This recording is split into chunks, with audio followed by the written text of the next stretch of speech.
Welcome to Sightseeing Japan, the podcast where we explore the land of hustle and bustle. I'm Paul Bresson. And I'm Jason Nealing. How you doing, Paul? Doing great. That's good. How are you, buddy? Bad, man. Bad. I don't know what's going on. I think I said this before in a recent episode that I was having a bad day. I swear I have a lot of good days. It's just the bad ones have been coincidentally landing on podcast days lately for some reason. Well, now your day's turning up. Yeah, podcasting always makes it a little better.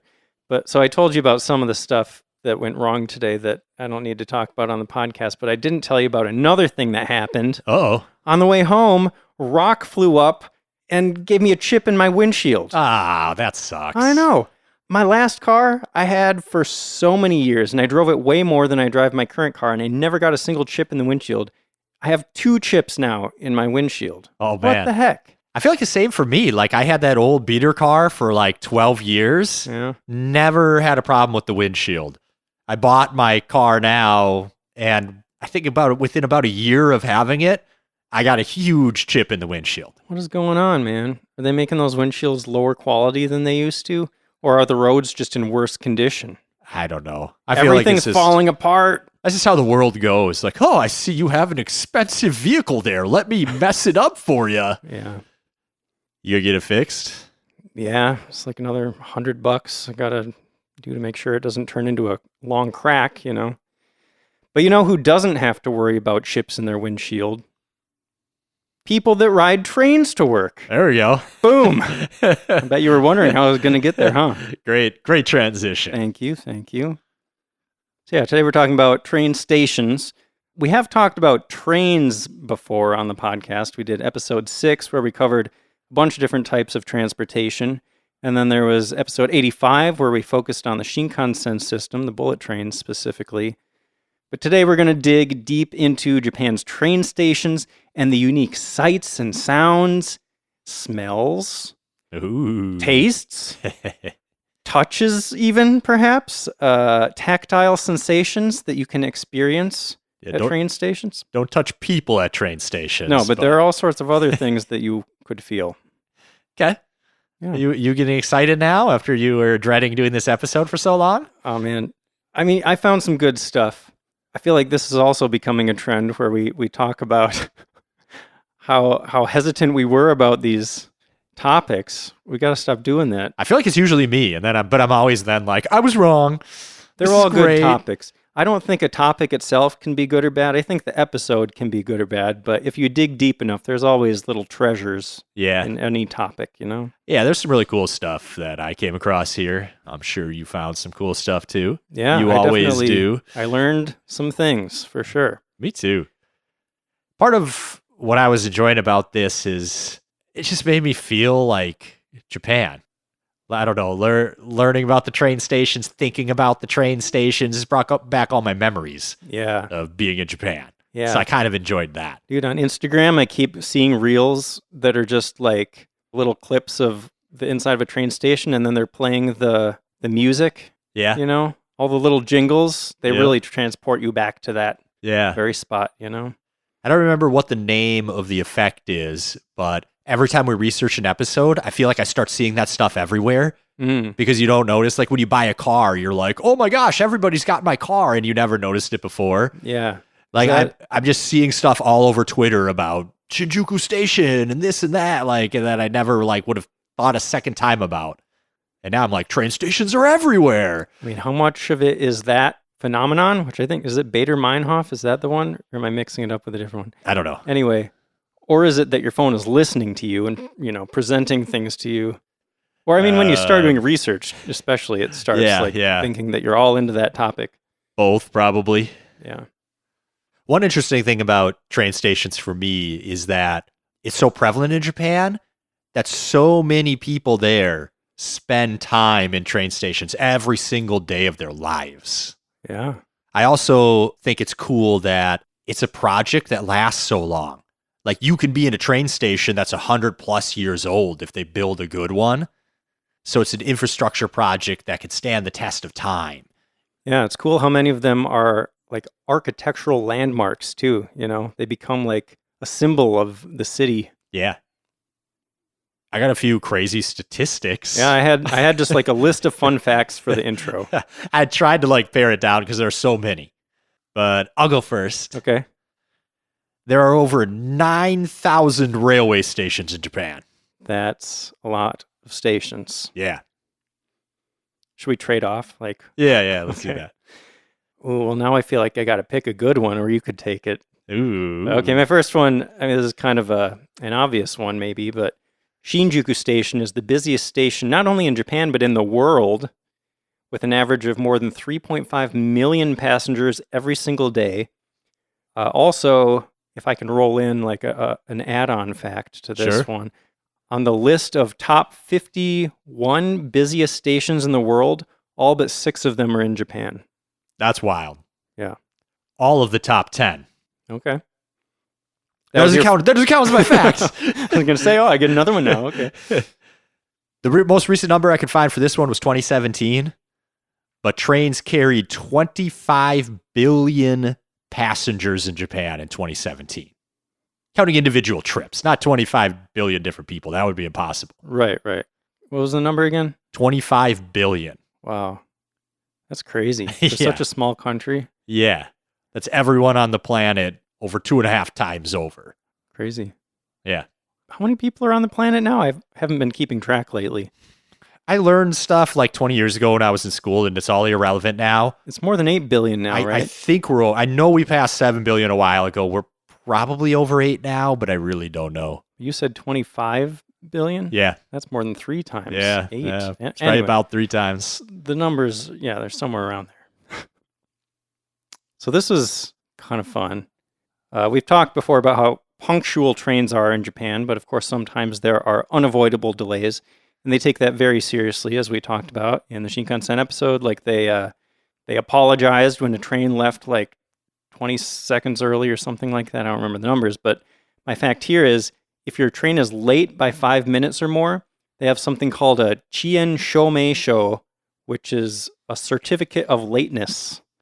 And you can get that from the station staff to show to your employer or your teacher or whoever was expecting you, so you can prove that being late was not your fault. Yeah. I feel like that's partly from the great customer service culture in Japan, but it's also partly due to the fact that the trains are just so good. No one believes you if you're like, oh, the train was delayed. Like, yeah, right. Dude, that never happens. Like, you literally need a piece of paper for anyone to believe you that actually happened. Totally. That's like Japan's version of my dog ate my homework. Yeah, I got a flat tire on the way here, man. This kind of goes off your earlier thing about the busiest train stations in the world, but the 3 busiest train stations in the world are all in Tokyo. Yeah. Isn't that wild? In It the is. same city. That's the last one I got. All right. I got a few more. These are quick, though.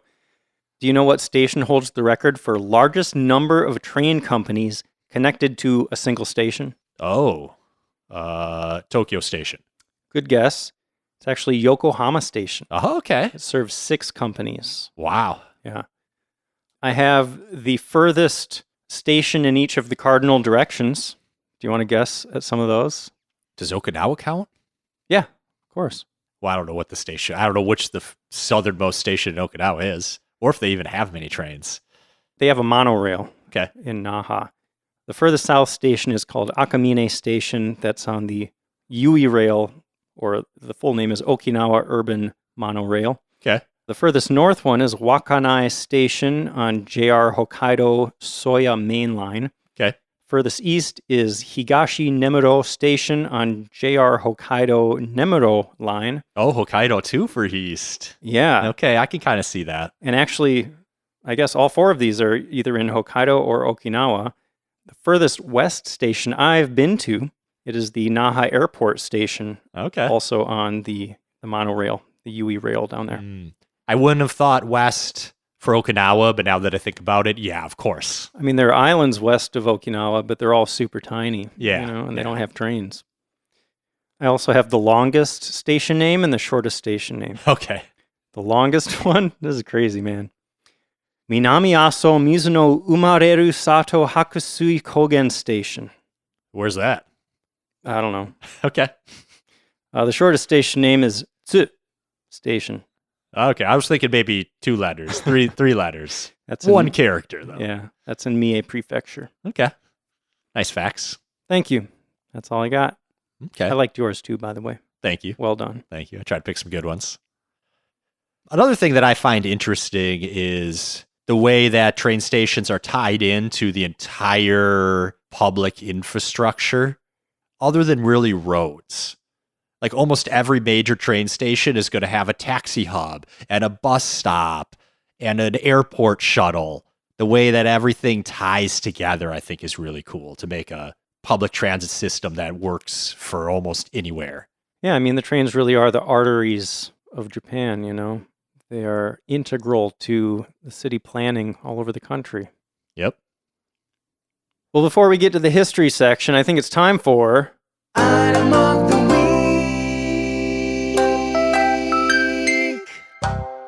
This is the segment where we talk about our favorite items from our friends at bentoandco.com, which is a website where you can order authentic Japanese bento boxes, cookware, snacks, and more. This week, the item I want to highlight is their woven bamboo bento box. Did you see that, Paul? No, what? Dude, you gotta look at it. I know we still haven't, I feel like we need to do an episode about bento boxes. And I mean, even in the item of the week, we haven't really said a ton about what bento boxes are, but they're so cool. Like, a lot of people describe them as just portable lunch boxes, but they're so much more than that. They're so smart. The way that they are designed, they're super compact and they're ultra portable. Like, I feel like in America, I mean, I find myself bringing my lunch in like a plastic Target bag or whatever. Yeah. But like in Japan, the food is packed in there so that they're as small and compact as possible. And they also plan out like what the right proportions are for like rice versus meat and vegetables and that kind of stuff. Anyway, there's this whole big thing, but a lot of bento boxes these days are plastic. If you look for traditional ones, you can find ones that are made of bamboo. But this was the first time I'd ever seen one that was made of woven bamboo strips. They're super cool looking. I'd never heard of that before. Yeah. I thought when you said woven bamboo, I thought you were going sushi rolling mat, like 100%. No, they're like little woven baskets almost that you can put food in. They're hand woven, actually, from strips of bamboo in Oita Prefecture. Nice. That's in Kyushu. And I mean, they look really cool. Like, they really look like works of art. And they can breathe. You're not just holding in all that moisture. So they say it's good for, like, your rice because it won't get all mushy. Nice. And if you're worried about cleaning them, like I was kind of wondering, well, can you put rice just, like, right onto the bamboo? Well, for one thing, bamboo is naturally antibacterial, so that's pretty cool. But also they say you can put parchment paper in there to put the food on so you can save a little bit of cleaning. Okay. Yeah. I mean, they're really pretty, really tempted to get one. They even have 2 different sizes. There's like a long skinny one and then kind of a fatter one. So if you want to get your own hand-woven bamboo bento box or any other products they offer, you can go to bentoandco.com and use our discount code SIGHTSEEING10 to get 10% off your order. Or you could also use the link on the Support Us page of our website, which is sightseeingjapanpodcast.com, and that link will automatically apply the discount.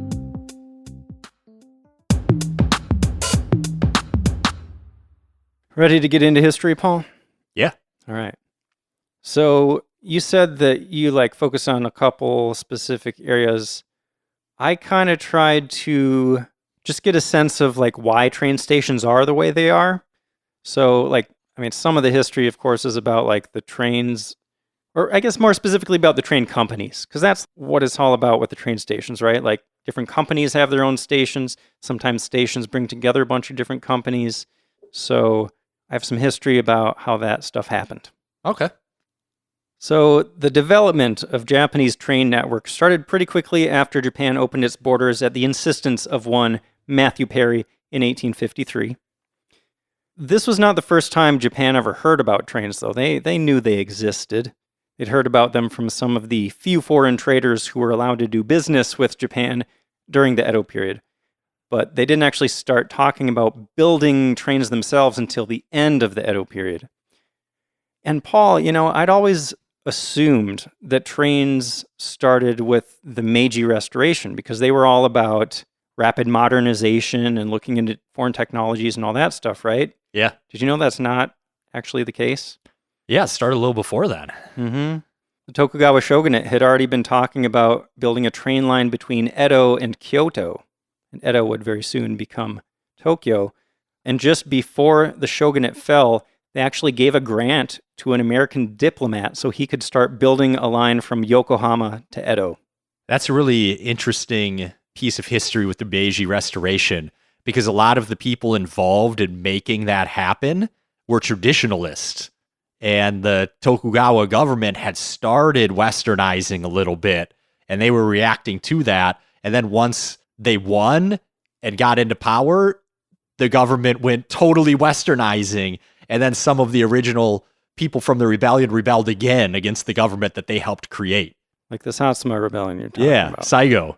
Yeah. He didn't like the westernization that was happening. Yeah. So he rebelled again. It is interesting. I never realized that the Tokugawas started in that direction already. Because I guess, they were in power for the entire 250-year Edo period. So I guess I always, in my mind, the image is 1600s, super traditional stuff. But by the end of the Edo period, things were already changing pretty quick. Yeah. I think that's understandable, though, because the Edo period is so tied in with the isolationism. Yeah. So you think of them, they're not westernizing because they're isolating. But, with Matthew Perry opening up the borders, that kicked them in the butt to be like, okay, maybe we do need to start changing how we do things. Yeah.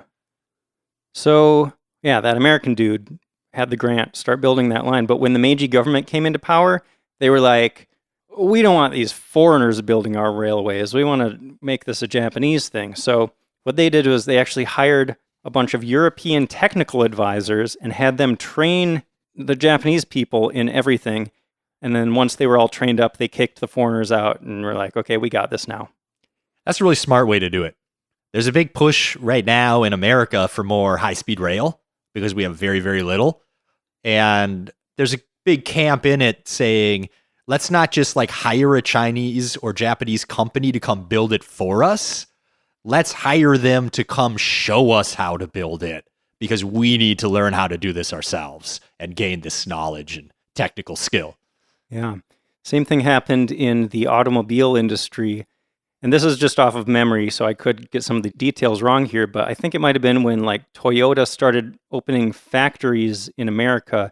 They sent, the Japanese factory workers over to set everything up and show them how to run a factory efficiently. It was completely brand new to these American companies, and it kind of revolutionized a lot of different assembly line type work in America.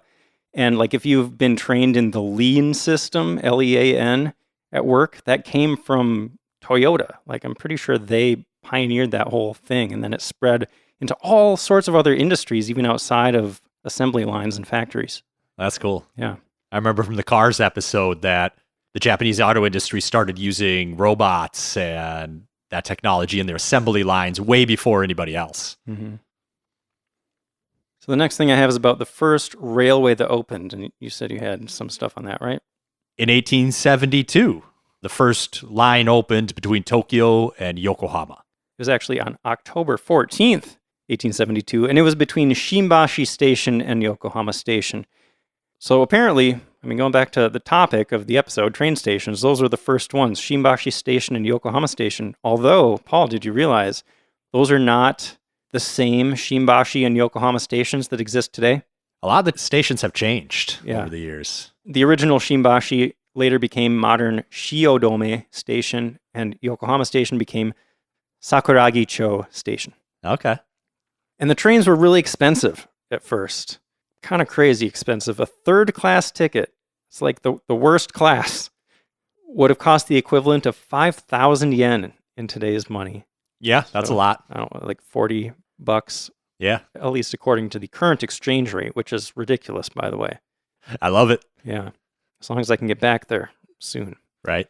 But those same tickets now between those stations cost less than 500 yen, so that's pretty awesome. And these first train cars were kind of bare bones. They didn't have a lot of amenities. They definitely didn't have bathrooms. And the ride, they were slow. The ride between those first two stations was 53 minutes. Wow. With no bathrooms. Wow. So apparently I read that sometimes people would pee out the window. Sounds like the 1800s. Yeah. I thought this was really funny. I saw a mention of a former samurai who was fined for farting out the window. That's actually polite. Right. Isn't that better than farting in the train? Yeah. Yeah. Good for him. I don't know. Maybe he was really showboating, you know? Sometimes the law is wrong. That's true. But 53 minutes back then was revolutionary. They didn't even have cars yet. Yeah. I guess, So you're either walking or riding a horse or taking the train. Yeah. Can you imagine having to hold a fart for 53 minutes? I mean, I would just fart on the train. Sorry, everybody. so in the coming years, of course, train lines were rapidly built around the country. The network expanded pretty quickly. So those first trains and stations and lines were all built by the government. But if you've been to Japan lately, you know that now there are a bunch of private railways all over the place that are run by different companies. The first one of those was Nippon Railway in 1881. They ran trains between Ueno Station and Aomori. Wow. Long distance. Yeah. But they still used tracks that were laid by the government. I thought this was pretty interesting. The government was totally cool with that. Like, they were letting anybody use their train lines because the idea was, in 1892, they passed the Railway Construction Act, so they would use public funds to lay train tracks in rural areas, and then they let the private railways use all of those tracks that they laid. So it's kind of encouraging them to serve further and further out areas. Okay. And I saw that, the government could have set up a national rail system to do everything themselves, but do you know why they didn't, Paul? I would just guess that'd be difficult to manage. The Japanese are pretty good at managing things. Yeah, but bureaucracy gonna be bureaucracy. Well, what I saw is that the reason was actually the Satsuma Rebellion. Really? Yes. Because this was like pretty soon after the government had quashed the rebellion, and that cost a lot of money. Sure. So they didn't have money left over to build all these train systems, so they left a lot of it up to those private companies. Okay. So you could say that we have Saigo Takamori to thank for all these different train companies that we deal with that makes everything all confusing now. But not that confusing if you have an IC card, right? Right. But by 1905, more than 3/4 of Japanese railways were privately owned. But that's not the case these days, right, Paul? The JR companies have a whole bunch of those. Yeah, I don't know what it's at these days. I'll tell you. Yeah. I will go on. Yeah.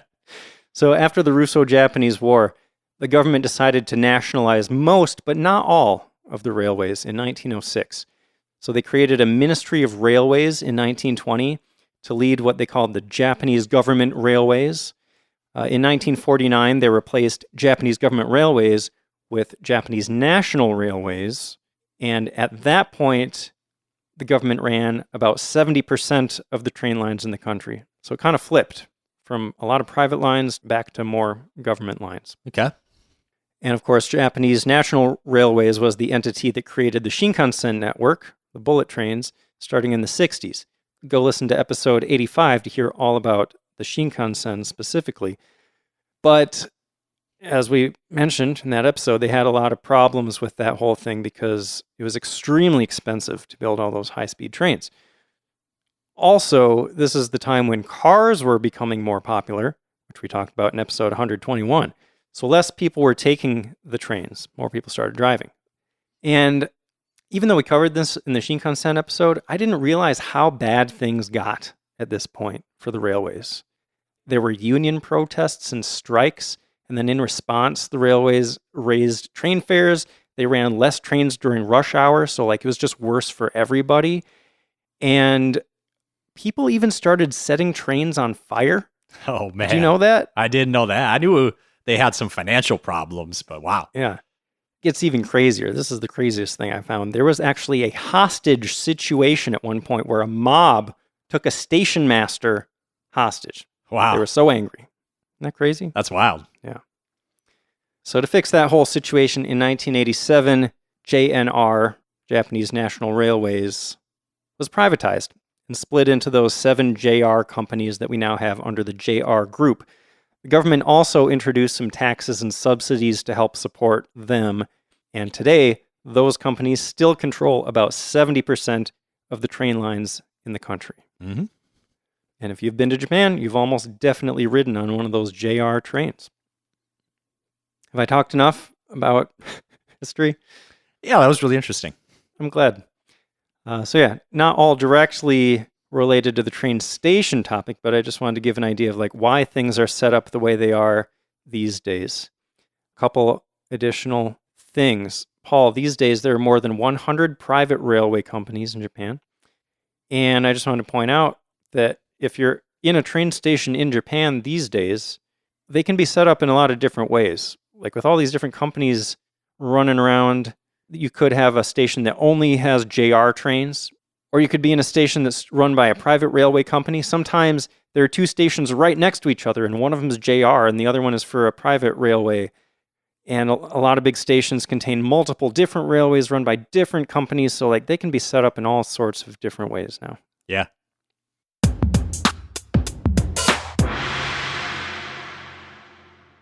You ready to get into the many things that you can experience with your five senses in train stations in Japan, but not quite like at the platform level, but before you've gotten to the platform, like you're just in the station and looking around at all the cool stuff. Are you ready to talk about that, Paul? Yeah, I am. Okay. Train stations are not just train platforms. There's so much more there, especially at some of these bigger stations. So true. One big thing being shopping malls. There are entire underground shopping malls in some of these stations. They're called ekinaka, which literally means inside the station. Yeah, they can be located inside or outside the ticket gates. Like they can be kind of anywhere. And I mean, they're malls. They have like any kind of store you can think of. You can shop, you can eat. They have entertainment venues, drugstores, florists, souvenir shops, travel agents, hotels, banks, post offices. Sometimes even farmers markets pop up in there. That's pretty cool. The one that actually surprised me is daycare centers. Smart. That's which so smart. makes a ton of sense, right? Yeah. You're heading there anyways on your way to work. Drop your kid off, pick them up as soon as you get home. Yeah, as you're walking by, getting to your train, just toss your kid on in there. On our last trip, I can't remember if it was Osaka or Kobe, but I got a piece of cake at a little vegan pop-up place that was in a train station we were walking through. It was Kobe. Okay. It was right after we hiked down from the Oh yeah, we were just getting into the train. Yeah, and I grabbed that. It was good. I just had a sudden flashback to that day. It was such a great day. There's so much in these train stations that you could not really do anything else with your life. You could like walk to the train station, go to work, come back, do all your shopping, pick up your kid, go home, never leave the house for anything else. You could be a mole person, just living in underground tunnels. Yeah, it's pretty convenient to have all that stuff down there. Like if I walked past a florist every day, I'd probably buy Yi a lot more flowers. She'd like that.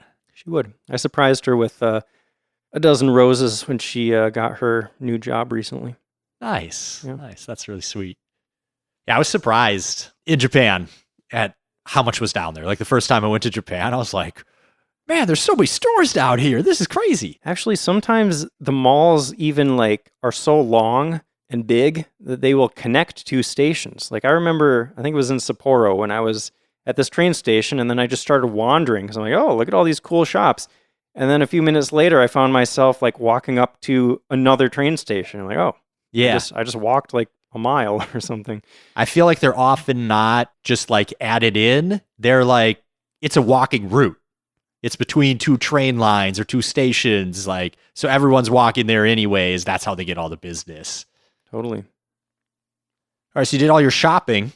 Well, you do eventually need to get on a train. So next, you're going to go to the ticketing area and buy yourself a ticket. Unless, again, you have an IC card, which makes everything so easy. But if you do need to buy a ticket, I mean, there are some trains where you do actually have to buy a specific ticket for that train. A lot of times, not every time, but most of the time, there are machines where you can get your tickets or recharge your IC card, and they make it super easy. Everything's automated. And there's often a ticket office there, too, that you can go talk to somebody if you need to. Mm-hmm. And the ticketing area is usually right next to a gate. So now you got your ticket. You got to get through the gate. There'll be little icons on the gate. If it's an arrow, it usually means the gate's open for you to go that way. If it's a circle, it means don't go through this one because people are coming through the other way. They're color-coded, too. It's a green arrow or a red circle, so it's easy to tell, like, oh, I can go through here, or, oh, I should go to a different one. Yeah, and it's really easy. If you got the IC card, you just tap it right on top, and the door opens for you, and you walk through. If you've got a ticket, there's a little slot you put it in. The ticket gets sucked through the machine, the door opens, and you pick it up kind of on the other side of the little door. But don't forget to pick up your ticket because you need it getting off the train, too. Yeah. That's the situation at most stations, at more modern stations. But if you get into rural areas, they don't always have those gates. Yeah. You also want to make sure you're at the right gate, too. If you have a ticket, it won't work at the wrong gate. Like, say you're at a train station with multiple different lines. Normally, if you're buying the ticket right there, you're going to get the right one. But you don't want to try to get into the JR line when you're trying to get on a different company's line. So you got to make sure you're at the right gate to get into the train you're looking for. Yeah. I went into the wrong company's line one time with my IC card. And I'm like, oh, crap, I need to be at that other one. So I just turned around and tried tapping my card again. It's like, I'm like, oh, I was wondering what would happen. So what did you have to do? I had to go over to the little manned kiosk thing and just tell him, like, I'm a dummy. I meant to go over there. And he just fixed it and no big deal. Okay. Yep.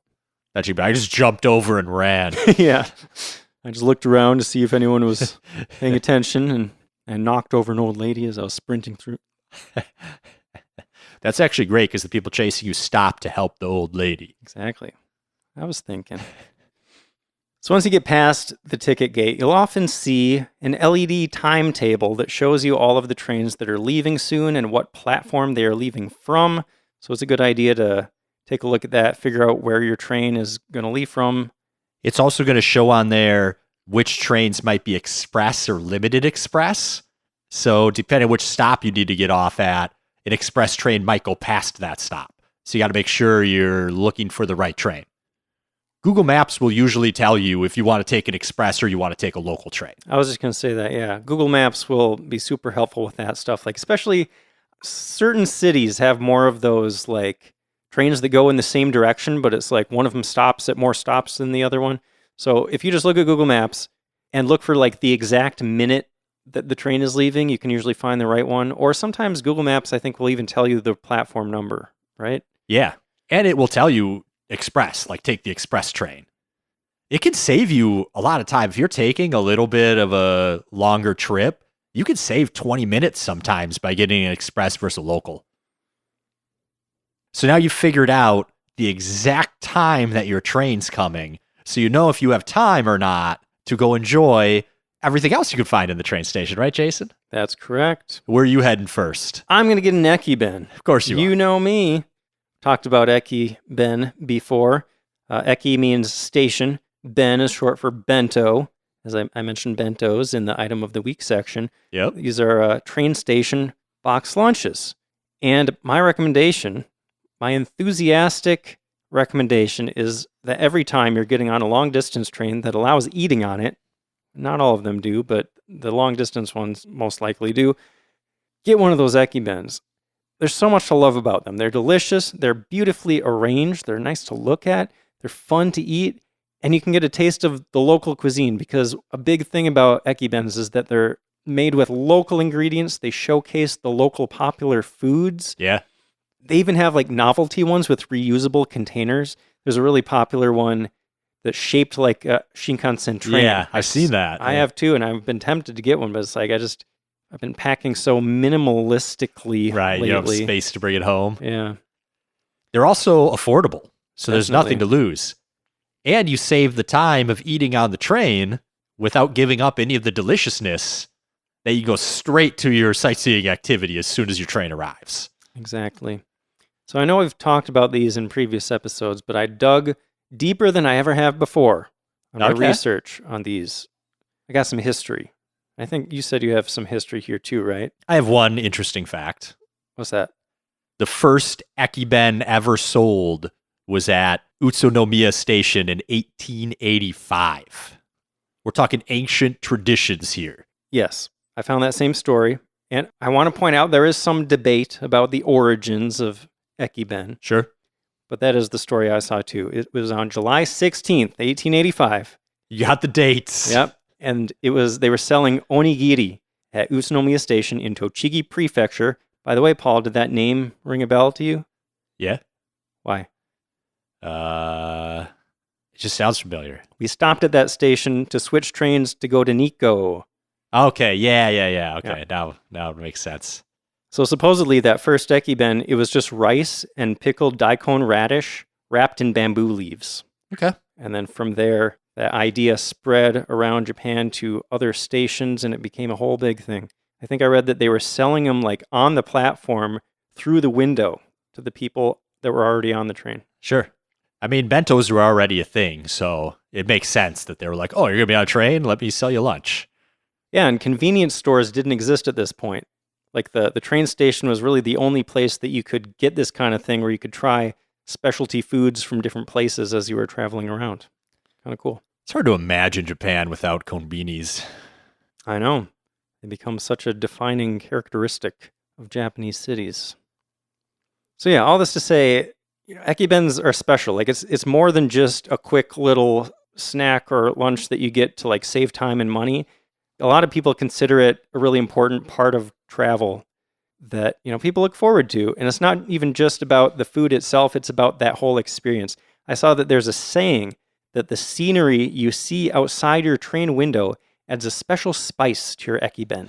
Okay. Isn't that fun? A few other little things. At Utsunomiya Station, that place where supposedly this all started, they actually celebrate an annual ekiben anniversary, celebrating that history.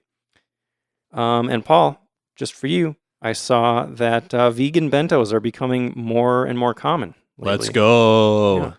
You don't just have to pick up a bunch of rice balls. Which is fine too. But I'd rather have a full bento. Sure. Balanced meal. Yeah. That's all I got about ekiben. Okay.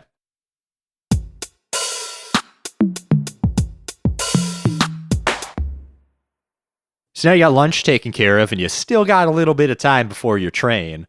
Kind of along the same lines of local specialties, there's something in Japan called omiyage, which is a tradition of Japanese travelers bringing back gifts from their destination to their families, friends, colleagues who did not make the trip with them.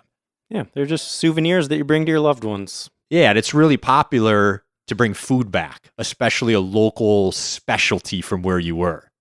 So you might find a shop specializing in this at the train station, and you can pick up last minute because you're Paul and you're like, oh man, I didn't buy gifts for anybody. Let me grab some stuff real quick. And then you don't have to carry it around with you too. You get it right on your way home. Totally. And at first glance, I mean, it might even be hard for a second to tell which is the place selling bentos and which is the place selling omiyage, because they're all like wrapped up really pretty like. You'll just see a bunch of boxes kind of piled up on each other. Yeah, they might be about the same size. Yeah. But these omiyage, like they're already gift wrapped, and generally they're like even inside the box, there'll be little individually wrapped treats. So like you don't have to get one person a whole box. You can just get one box and then like open it up and hand them out to all your coworkers or whatever when you get home. Yeah, get a box of 12 and bring them to the office. It's common to have cookies or cake or candy be one of these items. Something that's easily packaged and handed out, not temperature dependent, so you can have it in your bag for a long train ride. And like you said, like these are representative of the local culture, and a lot of them become kind of famous. Like if you know some friend of yours is going to a certain city, you might be like, oh, pick me up some of these things, I've heard about those. I really want to try them. Yeah. So I actually have a list of some of the well-known omiyage from certain cities. The one that's popping into my head is when we were in Nikko, that like egg The tamago, was cheese tamago. Yeah, like cheese the egg. cheese egg was everywhere I saw. Yeah. And you tried one, right? I did. I'm trying to remember. It wasn't at all what I was expecting. Yeah, Like, you said it was like totally different from what you thought. it was just a little pastry kind of thing that looks sort of like an egg. So like it there's a wasn't yellow thing inside. Actually an egg. It like looked like an egg, like you thought it'd be an egg. I mean, they were good. I'm not going to put them down, but I was really hoping for an actual egg wrapped in cheese or something like that. Yeah, the pictures look like a soft-boiled egg or something. Yeah, all the pictures I felt were very misleading Okay, about the okay. actual nature of this thing. All right, so what's the list? So in Tokyo, a really famous one is Tokyo banana. What is that? They're these little banana-shaped sponge cakes, and they have banana custard cream inside. I've seen them all over. I still haven't tried them personally, but I mean, you'll find them in all sorts of different stations around the city. That one surprises me. Why? Like bananas in 'Cause it Tokyo. just seems random. What do they have to do with each other? Yeah, I don't know. Just a business that popped up in Tokyo, as far as I know. Okay. But they make a bunch of different varieties now. They have like different designs on them and stuff. Okay. Like actually printed onto the sponge cakes. That's cool. Yeah. Anyway, in Hiroshima, we talked about momiji manju. Yes. Those originated on Miyajima, little island off the coast of Hiroshima. And they're these little maple leaf shaped cakes with bean paste, or these days you can get all sorts of other things inside there. Those are pretty tasty. I definitely had some of those. In Hokkaido, Paul, have you heard of shiroi koibito? I don't think so. They're super good, man. They're these little cookies, like really thin, delicate little cookies with chocolate in between. Okay. Like a chocolate sandwich type thing. Sure. And I actually used to work with a girl from China, and when I told her that I was going to Hokkaido, she's like, get some shiroi koibito, and I'd never heard of it, and like, she was really excited about it. They even have a theme park in Sapporo, actually. Shiroi Koibito Park. Did you bring some back for her? Or Of course I did. You just ate them all? Oh, I gave her some. You come back, you're like, you're right, they were really good. Yeah, they were delicious. I wish I'd brought some home. Yeah, theme park. It's like a chocolate theme park. That sound fun? Sounds nice. Another thing, this isn't specific to one city, but you could look for Kit Kats. We've mentioned that before. Japan has tons of different crazy Kit Kat flavors, and a lot of them are like, I mean, the flavors will be specific to a certain city based on what that city is known for. Sure. So it's fun to collect those as you travel around. Like you'll probably see a whole bunch of different types if you're going to different parts of the country. Well, after our bento and our gifts, now I'm going to be thirsty, right? So I'm going to go find a vending machine. I need some energy. And there's going to be lots of vending machines serving all sorts of things as they do in Japan. You see drinks, snacks, ice cream. There may be some hot food vending machines. Possible. Most common ones are going to be the drinks. Maybe even a cigarette vending machine. Also possible. But tons of drink ones. And I feel like, I mean, you see coffee in a lot of vending machines, but I feel like the ones in train stations specifically, you're going to find a lot of different types of coffee because people are like on their morning commute or whatever, want to just grab some coffee. Yeah. Also, we haven't really talked about Japanese energy drinks before. Have you tried many of those? No, like one or two maybe. I kind of made it my mission on this last trip to try a bunch of those because they're not like American energy drinks. Like in America, we have Red Bull and Monster, Rockstar, though, like a lot of them are huge. Yeah. And like, like 500 milligrams of caffeine. Yeah. And I mean, you can find those in Japan. They're definitely around and you'll see them in vending machines sometimes. But there are also a bunch of Japan-specific energy drinks that are really small, actually. They come in like these little glass bottles. They look like elixirs, like something that like an herbalist would give you. What's the word I'm looking for? You know, like a guy that's in kind of his dark, dank little workshop, and he's got like bubbling cauldrons around him and stuff, and he's like, here, drink this.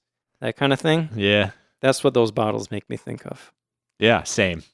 Yeah, I tried a bunch of them, and they were all actually pretty tasty. Some of them are carbonated, some of them aren't. I guess I would say some of them reminded me of Red Bull a little bit, just in how like medicinal they tasted almost. You know what I mean? Sure. Not in an unpleasant way, but you know how Red Bull kind of has that like little tanginess to it? Yeah, I don't hate Red Bull, but I don't love the taste either. I kept going for, I think it was called Real Gold, maybe, that you showed me. That's more like a soda, though. Right. That's not, doesn't come in those little bottles, I don't think. It gave me that little pop of caffeine and sugar to get me going. Mm-hmm. You want to hear more about vending machines? Episode 14. We talked about them at length.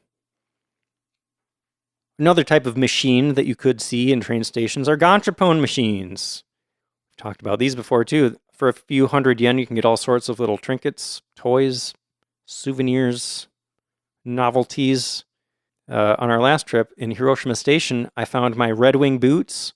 Like I have 2 pairs of Red Wing boots that I wear very often, And then at Hiroshima Station, they had a gachapon machine selling little itty-bitty versions of those exact same boots. So that was pretty exciting. Did we get off in Hiroshima? This was before I met up with you. This was on my Okay. way down to Kagoshima. Yeah, because I think we rode through Hiroshima together. Yep. Okay. Yeah, you might find train-specific stuff too. I think the station in Nikko had like some train pins or something like that. Those pins are all over the place. Like if you want to pick up little wearable souvenirs from different cities, those are great to look for. Like they got all sorts of just little enamel pins with like things relating to the city. Those are fun. I have a big collection of those actually. Yeah. Another thing you're going to see in the train station a lot of the time is a waiting room. They're fascinating. They're rooms where you wait. Yeah. Particularly useful when you're traveling long distances. You don't want to show up 2 minutes before your train gets there because it takes a while to get through the station sometimes. Yeah. The waiting rooms I remember, like they're all kind of the same from what I remember. Like they're all just kind of a big room full of chairs, but the chairs are all facing in the same direction, which is kind of funny. And the reason they're facing in one direction is because at that end of the room that they're all facing is a huge timetable that shows all the trains that are going to be leaving soon. Yeah. Just keep an eye on it. The one we stayed in last time had some vending machines too. I think it had like an ice cream vending machine and a couple drink vending machines. Yeah. It was nice. We were there for like 15 minutes or something. Mm-hmm. But it's better than just standing on the platform or standing in the middle of the station, being in everybody's way, waiting for your train. Definitely.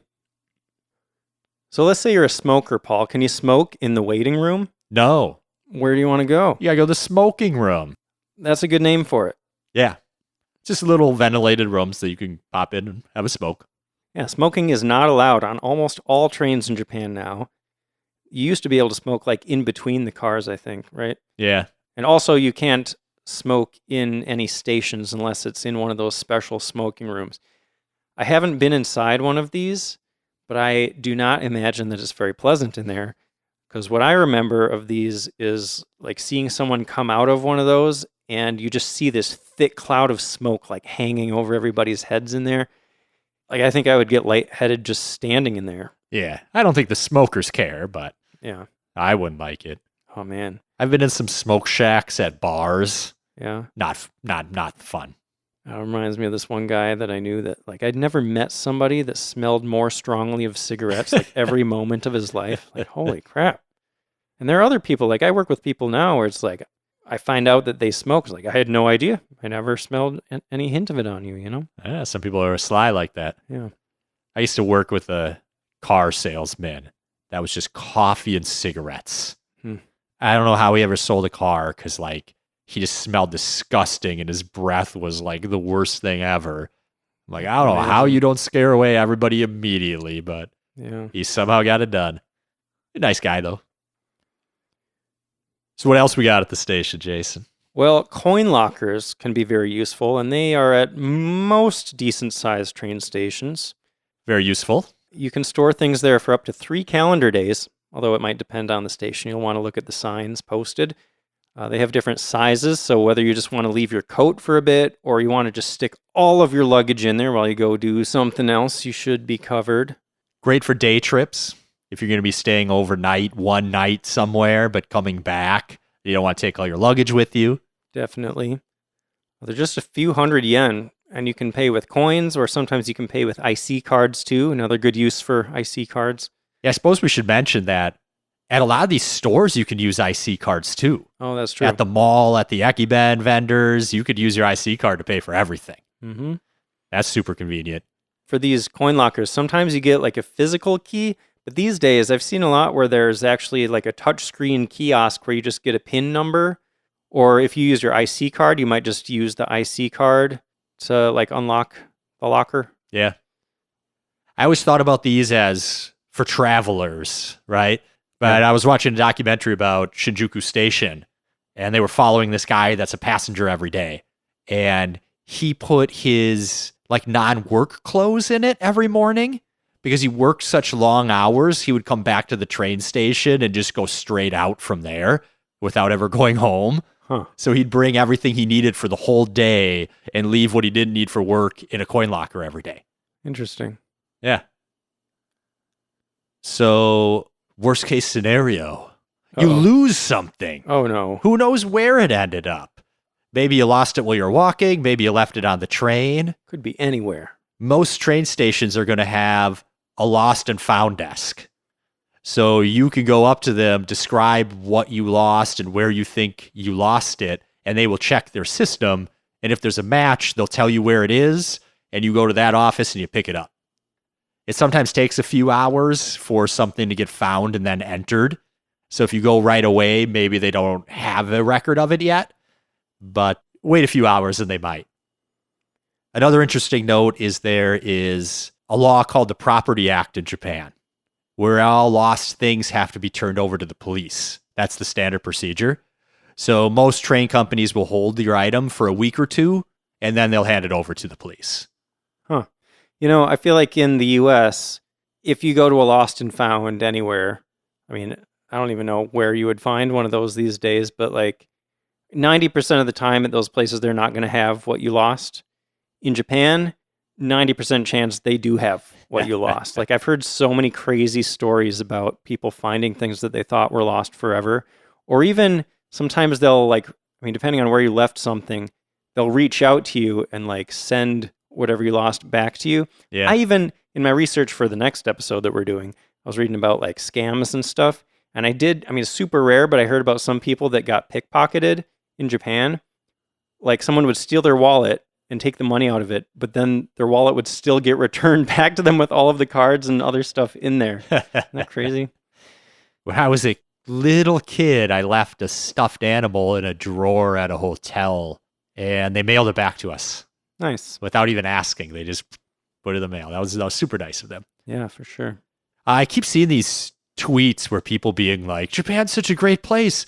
I've lost my wallet 3 times, and every single time it's returned to me. And I'm like, who loses their wallet 3 times? Like, what are you doing, buddy? Keep it in your pocket, man. How do you just lose your wallet? Some people are not good about that stuff. We have a lost and found at work. And you're 100% right. People come back in looking for stuff, but it's almost never something we have. I got this huge pile of junk that nobody ever comes in to reclaim, and we either just give it away or throw it away. And the things that people come back for, we don't have. It's really weird how that works. All right, well, the train's about to come. Let's go head to the platform, Jason. Okay. Oh man, look at all these new sights and sounds that there are to experience. So on the platform, you might see more shops and vending machines, especially like on Shinkansen platforms. They will often have a little kind of mini convenience store kind of thing. They might also be selling bentos and sandwiches and snacks. You can get a last minute thing there. Yep. I like to get my last minute drinks. I go find a vending machine if I've got like 3 minutes. Yeah. Small heated waiting rooms might be available, especially good for the winter months if it's cold on the platform, if it's an outdoor platform. Yeah, made all out of windows so you can see your train arriving. Yep. They've got the timetables up there as well. Yeah, more timetables. So you know exactly when your train's coming, and you know that you're on the right platform. It just helps you verify that everything is correct, and you know exactly what's going on. Yeah, and sometimes, Paul, have you seen where like a train will split in half, and then each half will go to a different destination? I don't know if I've seen that in front of me, my face. It happened to me on our last trip. Oh, Before we met up, I was like so confused. Like, which car do I get on? I don't get it. I had to ask an attendant, and he helped me out, but it worked out. Another thing are queue markers. Yes. There are marks on the ground that will show you where to stand when you're waiting for the train. They actually like outline the area where the line should be. And if it's a busy station where there are going to be multiple trains arriving and leaving within minutes of each other, there might actually be 2 different lines kind of painted on the ground, one for the first train, one for the second. I remember when I first learned this, I was early for my train, so I was the first person like on the platform, right where my train was going to be, and then people started lining up like 10 feet to my left, and by the time I realized what was happening, like I had to go to the back of this long line because I was in the wrong place. Not that it really matters, I mean, especially with reserved seats, you're going to end up at your seat anyway. But yeah. Also related to this, should we talk about the women-only cars, Paul? Yeah, don't pull a Paul.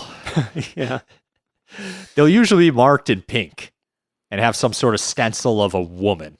I mean, I remember the inside of the car has a lot of pink, but even like on the platform, there's a big pink rectangle that says women only and stuff, right? Yeah. And the only reason I made that mistake is because I was rushing down the stairs and I like just made the train and I just ran on it. I wasn't lining up or anything. Yeah. And I followed a guy. Yeah, I mean, if you're not going to get in trouble if you go in the wrong door, but you should immediately like move to the next car over that's not women only. No one even gave me weird looks. Like no one seemed to care. I figured it out after like a minute. They probably just assumed, oh, this foreigner doesn't know what's going on. Yeah, they gave me the pass. Yeah. Do you know when they introduced those? 90s? Year 2000. Because groping is a problem on overcrowded trains. The men who grope are called chikan. So that's what you can yell if somebody starts to get handsy.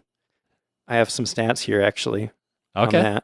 So a survey in 2019 found that 47.9% of women reported being touched inappropriately on a train. That's crazy. That is a big number.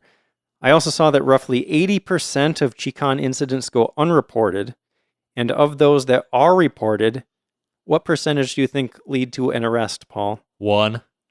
A little better than that. 4.6%. Okay. Still not great. No.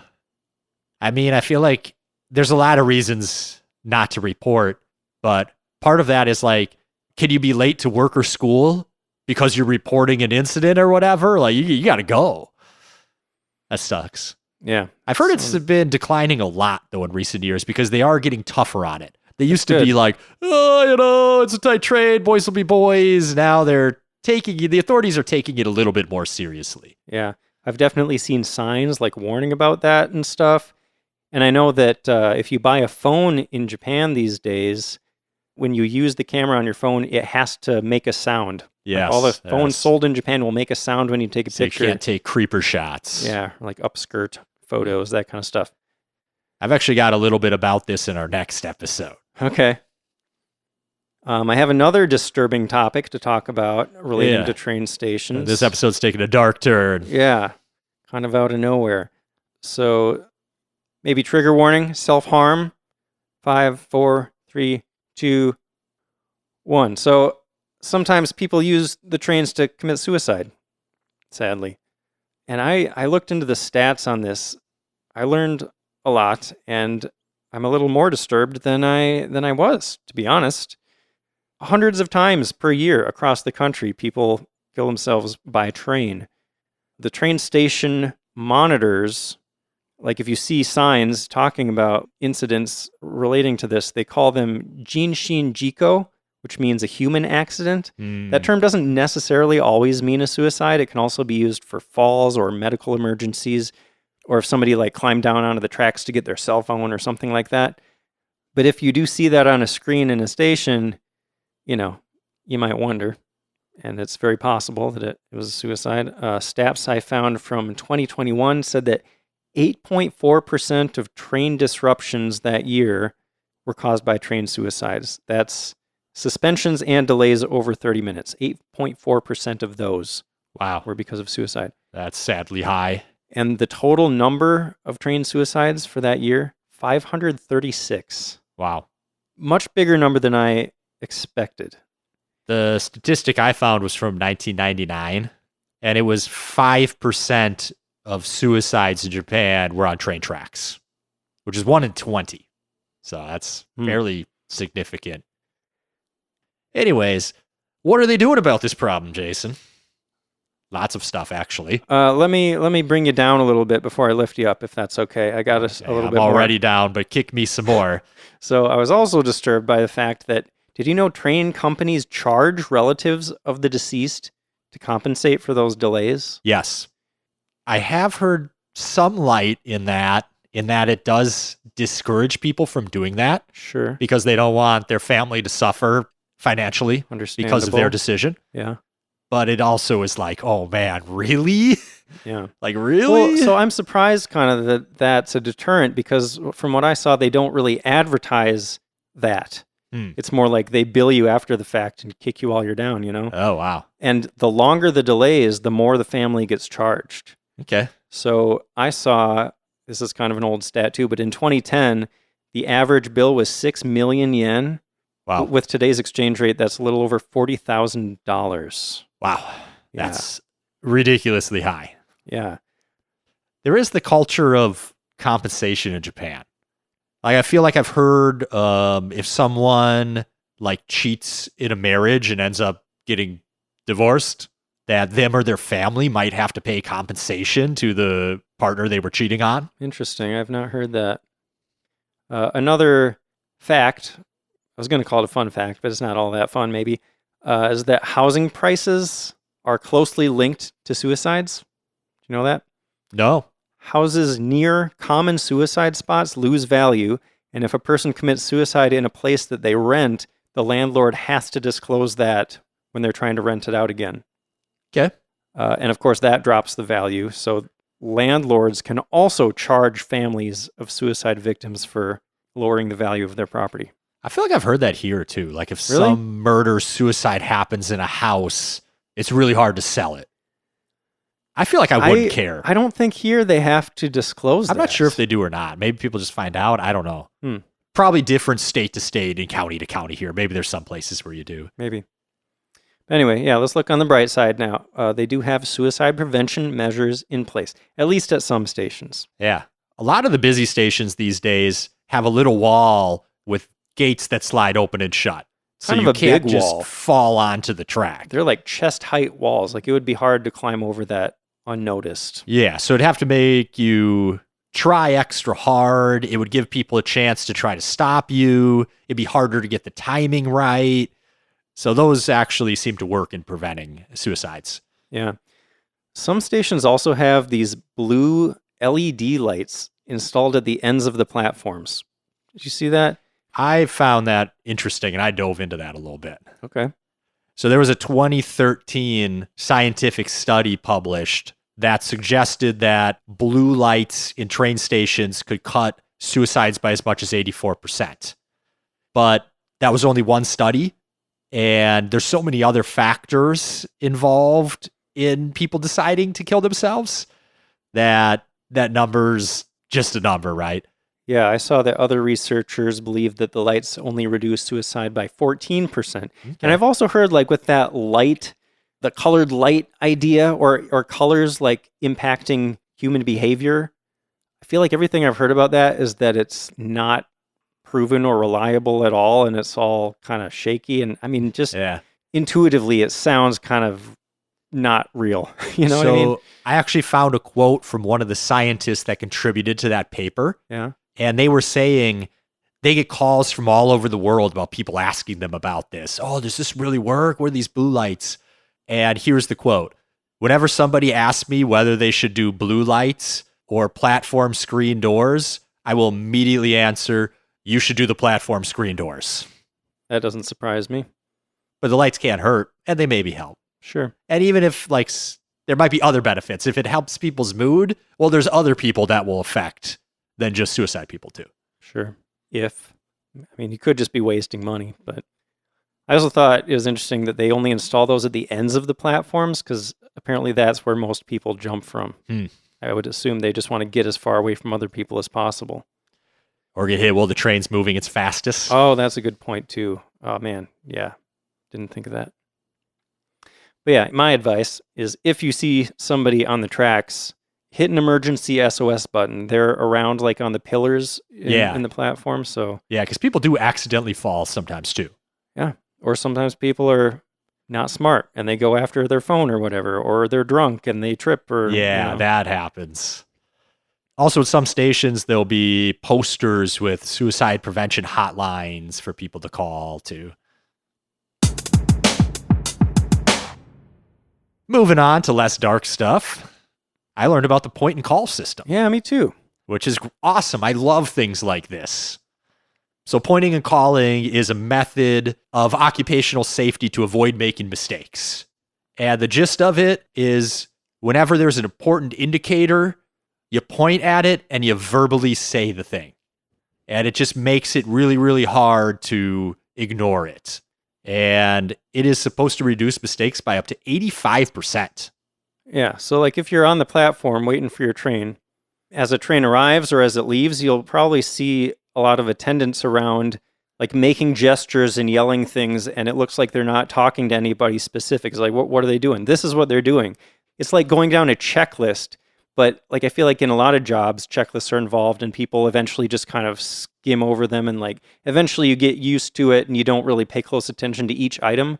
But this whole point and call thing is just to force the workers to like pay conscious attention to every little thing on their checklist. Yeah. I feel like it makes great sense. If you do something a million times, like if you're just standing there and you're like, the train's coming and you're just thinking, oh, the train's coming, everybody should be back. Eventually, sometime that's just the thoughts could go through your head, but it's not going to mean anything to you. But if every single time you're like, train's coming, everybody back, like you just won't ever miss it, right? Yep. I love it. That's been spread all over the world now. They originated in Japan, but companies everywhere do this now. They should. It's smart. Another thing you will hear on a train platform is those chimes that we mentioned, the little jingles. They're a bunch of nice little melodies that will stick in your head and kind of, I don't know, they become one of those things that just like sticks in your memory as like part of your Japan experience, And those are there to let people know when a train is arriving or when a train is leaving. And there's so many different melodies. There are different melodies for arriving trains, melodies for trains that are leaving, and different melodies at different stations. Like it's all custom a lot of the time. Yeah. I find this fascinating. They're specifically designed for the ones where you're inside the train and the train's leaving to give a feeling of relief and soothing. Like, oh, you're just running through the station and you finally get to relax on the train. And when you're arriving at a new station, they are supposed to cause alertness, to be like, oh, I'm dozing off. And then you hear, oh, that's the jingle for my station. And you run off the train real quick. Yeah. Man, now I'm wondering all of a sudden if they did studies, or if they could do studies, like what they would find around like different sounds that you could play when somebody's like sleeping on a train and they get to their station. Like if you play the same melody every time, does their subconscious eventually like just know to respond to that sound and like you immediately wake up when you're at your station? I feel like it does. I would think it would. Like you never know if someone's sleeping for sure, but I swear I've seen people that were sleeping and then the door opens and the chime plays and like they just bolt up and they're off the train. Well, and I think a lot of people have had the experience of like a sound making its way into their dream. Do you know what I mean? Yeah, like you hear something in your dream. They even use that in movies, It's a dream sequence, and then they like hear something in real life, and they're like, "Oh, what's going on? What is this?" Yeah. Anyway, I have some history about the melodies. Oh, okay. So those chimes go back to 1971 when Keihan Electric Railways introduced the first train melodies. JNR, the Japanese National Railways, they originally used bells to mark arrivals and departures. But after JNR was privatized and split into those JR companies in 1987, at that point, local managers had more flexibility to like customize the experience at their station. So that's why like each of them kind of got to pick their own music for their station. And a lot of those melodies were composed specifically for the railways. So yeah, there's a lot of different stuff out there now. I saw an interview with a guy who had written over 200 train melodies that were being used in Japan. Nice. And I found out that he did the melodies for a whole line, and every 7-second melody, if you stick them all together in the order of the train station, plays a continuous song. Dude, that's awesome. Right? That's so cool. Yeah. Yeah, you brushed up on another fun fact I had with the 7 seconds thing. That is an attribute that most of those melodies share. They're exactly 7 seconds because somehow they determined that that's the ideal length for them. This guy also said that he tries to take the context of the neighborhood and the surroundings. So if it's in like a new hit part of town, it'll be more like new music. And if it's in an older section of town, it'll sound more traditional. Nice. I saw that the one by Disneyland in Tokyo has like some Disney song playing. Yeah. Want to talk about pushers? Yeah. This is probably one of the most like iconic things about Japanese train stations. Yeah, they're pretty famous. So during rush hour at busy stations, you might see train station staff members shoving people into the train to get the doors to close. Those people are called oshia, or pushers, and their job is to push people into trains, but also to stop people from trying to get into train cars that are already full. They're on such tight schedules that like the train's got to depart. Like they just got to get everybody on because the next train's coming. Yeah. And if you see video or see it happen in person, it's incredible. Yeah. Like you'll see a door still open with a crowd of people around it. And you're thinking there's no way all those people are going to get in there, but they will get them in there. Yeah. It's amazing. And like this job sounds kind of silly at first. Like, well, anybody could do that. You just like shove them until they're all in there. But it actually takes as long as 6 months to go through the training to become a pusher. Like they have to push with both hands and keep their balance, but they have to be gentle. You can't hurt anybody. Yep. You got to be firm because you got to get them in there. They always wear the white gloves. They're looking good, all dressed up. Yeah, yeah. And they kind of team up too. Like there'll be 1 or 2 guys pushing at every door. And as one door gets closed, they will sprint to the next door. And all of a sudden on that last door, there'll be like 4, 5, 6 guys all pushing to get that last door closed. It's fun to watch. Historically, I saw that pushers first appeared in New York City subway. Really? And that everybody hated them because they didn't care. They were thugs. They hurt people. They just jammed people in there. I saw stories of like people getting in fights with pushers and all the crowd would like cheer them on. Like, yeah, get them. Wow. America's so uncivilized. I also heard that nowadays there aren't people that are hired just to be pushers. It's staff that also do other things. Oh, I actually saw that it's a part-time job that they only work during rush hour. Okay. But I wonder maybe if there's that some means... full-timers that like do it during rush hour, but then they're doing other stuff at Maybe. other times. Yeah. Well, this episode is starting to get pretty long, but do we have time to talk about some notable train stations? Why not? I just had a few. We could try to make it quick. Yeah. So first, let's talk about Shinjuku. World's busiest train station. It sure is. 3.5 million people passing through daily. Like I said, it has 12 different train lines operated by 5 different railway companies, a total of 36 train platforms, and over 200 exits. I got lost in this station, and I've heard that even locals can get lost in this station. It's huge. It's ridiculous. And they're always doing construction too, so even if you are a local that takes the same route, you can get lost sometimes. Yeah. On these big ones, I'm always like, I just try to find any exit, nearest exit, whatever, get up to the street and use my GPS. Agreed. Yeah. Instead of trying to find the perfect closest exit. Yeah. I saw that they are actually doing a major renovation to make it easier to find your way around. Nice. In Shinjuku Station, but it won't be done until 2046. Yeah, that stuff takes time. Yeah. The station is directly connected through walkways and shopping malls to 5 other stations.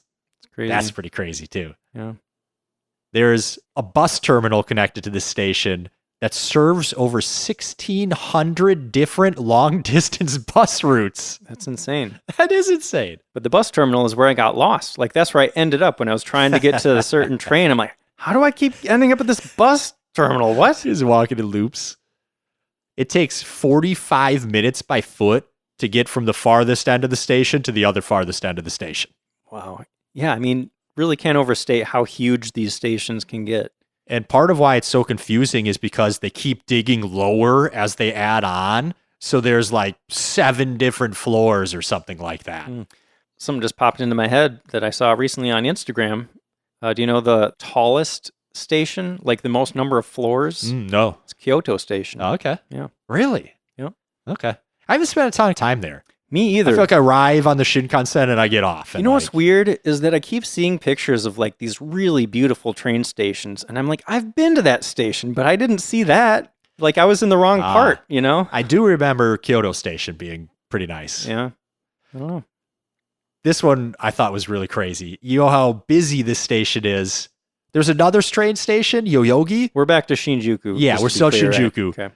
Yoyogi Station's only 800 meters away. They get 3.5 million travelers a day at this station, and there's another station 800 meters away. Tokyo's insane. Yeah. every night there's only 3 hours where there's no passengers in the train station. So they've got crews that go out and clean the whole station and do all of the maintenance work for all the tracks and everything in 3 hours every night. It's amazing. And they have a robotic floor scrubber, kind of like a Roomba, but a huge machine that has the whole layout, blueprints downloaded into it, and just runs around and scrubs the floors for them. That's awesome. And that reminds me of another Instagram reel I saw recently where it was like a massive car-sized Roomba going down the street. It was, a digital render. It wasn't real, but that'd be fun. Tokyo? Yeah. Okay, Tokyo Station. Probably the prettiest train station in Tokyo, maybe even in the country. Well, this is where I had the same thought you just had, where I've been to Tokyo Station how many times to ride the Shinkansen, but I've only ever transferred. I've never seen the building. Yeah, I've never been outside it either. But on the Marunouchi side of the station, you can see the original red brick station building. It dates back to 1914. It's gorgeous, man. Victorian Gothic architecture. It looks like an early 1900s super fancy Western government building or something. You know? It's got this big plaza out front with these big green lawns and everything. Yeah, it looks amazing. It took a lot of damage in World War II, but they eventually rebuilt it to its full glory again. It is glorious. It's been designated an important cultural property. There's a private entrance at this station reserved exclusively for the imperial family. Wow. Yeah. That's pretty cool. Yeah. Them and their guests take carriage rides from the station to the palace down this specific route. Horse-drawn carriage? Yes. Wow. Yes. Fancy. I got a fun fact. Yeah? At Tokyo Station, there's a shop called Ekibenya Matsuri, Ah. which means like Station Bento Seller Festival. Okay. It's inside the ticket gates on the first floor. They sell over 170 kinds of ekiben Wow. each day, Wow. including specialty bentos, not just from Tokyo, but from across the country. And they sell an estimated 7,000 to 10,000 bentos every single day. Ooh. You can even watch them make them there. They make them like super, super fresh. That's a huge number. Yeah. The Tokyo Station Hotel is inside the station, and it is a super famous mega luxury hotel. Highest class hotel. Did you look up prices? No, I didn't even want to know. I bet it's a lot. Yep. The station survived the Great Kanto earthquake in 1929, but during the renovations recently, they added in a bunch of seismic dampers. They jacked up the building and put these big rubber devices in between the base and the building itself so it can wiggle when there's earthquakes. It's funny to imagine those under like this rigid red brick building. Yeah, you know? yeah. Last one we want to talk about is Shibuya Station. Fourth busiest commuter rail station in Japan and the world. Go to the Hachiko exit, of course, to see Hachiko and Shibuya Crossing. We've mentioned those a bunch of times before. Another thing you should look for is this huge 30-meter-long mural on the wall of a passage between the JR Yamanote and Keio Inokashira lines. Did you read much about that mural? I saw a picture of it. It's crazy, man. So it's called The Myth of Tomorrow, and it's a depiction of people caught in an atomic bomb blast. Like, it's pretty intense. And it has a really interesting history because this mural is by Japanese artist Taro Okamoto, and it was originally commissioned and installed in Mexico. Wow. Strangely. Yeah. From 1968 to 1969, but then it vanished. This massive 30-meter-long mural just disappeared. And they thought it was lost forever. Maybe it was like held by some private collector, they got it on the black market or whatever. But it resurfaced in 2003 when they discovered it in a storage facility in Mexico City. Isn't that crazy? That is crazy. So random. So it was repaired, they returned it to Japan, and then they installed it here in Shibuya Station in 2008. That's awesome. Yeah. Another fun fact, there's this guerrilla art group in Japan called Chimpom. You can kind of compare them to Banksy, like doing social commentary kind of stuff, street art, that kind of thing. And in 2011, after the Fukushima nuclear disaster, they added on a little extension to this mural So remember, the mural is about an atomic bomb blast. So they added an extension that showed the failed Fukushima reactors. Wow. Pretty strong statement. Yeah. The only thing I got is that of all the stations in Tokyo, this one has a reputation of being super easy to get lost in because there's no central corridor that connects things. Yeah. It's all just up, down, windy, left, right, making it really difficult if you're not watching the signs really closely to find where you're going. I believe it. I remember walking long distances in that station, but I feel like I was always just headed for the Hachiko exit. So Yeah. I always made my way there. The signs for that one are pretty clear. Are we done, Paul? That's all I got. Sweet. Well, I hope you enjoyed learning about Japanese train stations. Before we go, we should thank our Shogun level patrons, Wesley C., Nicholas McKibben. You're back to it. Oh man, I couldn't hold it back. Kevin Harris, Brady K., Jack, Michael, David Imani, Jennifer Crutchfield, Darwin Perrier, Max, and Katerina and Ellery. Thank you all so much for your support. Thank you. And for everyone who's not a member, please consider joining the Patreon. If you don't have a few bucks to throw our way each month, you can also help us by telling a friend or tell the world in the form of a review, perhaps. Or you could just stand around outside with giant signs talking about how great we are. However you want to do it. Hop on the Discord and say hello. Yeah, you could do that too. You can find us on Twitter and Instagram at SJP Podcast. That's true. That's true. Paul, what are we talking about next time? Our next episode is really special. Is it? Because it's the first time ever that the listeners have picked the episode for us. Specifically, our patrons nominated and voted for what this episode was going to be. Yeah, this wasn't just a suggestion. This was there's this whole formal election process. Yeah, this is the first one that we did not pick ourselves. Yeah. And we are going to be talking about red light districts in Japan. You filthy people out there. I'm just kidding. It'll be fun. Just you wait. It's an interesting topic. It's going to get And it's crazy. not going to be for the kids. Not at all. Well, that should be titillating. Thanks for listening. We'll see you next time.